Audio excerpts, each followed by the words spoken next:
Welcome to the fourth grade class of Saleh Al-Ali.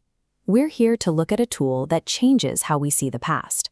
Most people see history as a list of dates, but there is a specific logic working behind every event you've ever studied. History doesn't happen by accident. To understand our world, we must look for the links connecting one moment to the next. We call the first part of this link the cause, or al-sabab. It's the trigger, the specific action setting everything in motion. When that action travels forward, it creates the effect, al-natija. It's the outcome happening because that first trigger occurred. When you can identify these links, the past stops being a mystery. You start seeing history as a series of connected movements, where every result has a clear origin. Let's put this logic to work by looking at two major events from early Islamic history. In the Battle of the Trench, the Muslims faced a significant threat. Their tactical decision to dig a massive defensive trench around Medina was the cause. It was a physical action taken to change the battlefield. The direct effect was the victory of the Muslims. The trench physically blocked the opposing forces, leading to a successful defense of the city. Now, consider the Battle of Uhud. During the conflict, a group of archers made the specific decision to leave their assigned positions against orders. That choice was the cause. The effect was immediate. The tactical opening allowed the opposing army to regroup and strike, resulting in a defeat for the Muslims. In both cases, the outcome wasn't random. Whether it's a victory or a defeat, the result is the direct consequence of the actions that came before it. Now, let's apply this same logic to the story of our own homeland and how it transformed into the nation we know today. Before unification, the Arabian Peninsula was a collection of isolated regions.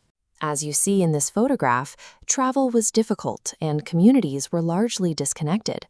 Living in these fragmented groups led to a cycle of negative effects. Knowledge was hard to share, diseases spread without coordination, and local conflicts were constant. This environment of constant instability created an unsustainable pressure. Life in the peninsula couldn't improve as long as the land remained divided.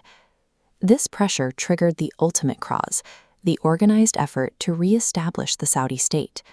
The decision to gather all citizens under a single flag was the action that would change everything.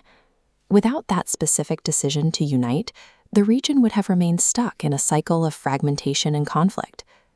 King Abdulaziz was the leader who initiated this change. He took on the massive task of unifying the different regions and people into one body. The effect of his campaign was the creation of a strong, independent, and unified nation. This result was the direct outcome of years of effort to bring the land together. Instead of fragmented societies, we now have a cohesive nation. This unity has brought about long-term stability, national security, and modern services for all citizens. You can see the scale of the success in Mecca. The organizational power required to serve the two holy mosques and protect millions of worshippers is only possible because of the unified state that King Abdulaziz built. We see the same result in Medina. The security and peace found in the plaza of Al-Masjid an-Nabawi is a direct consequence of a nation no longer divided by internal wars.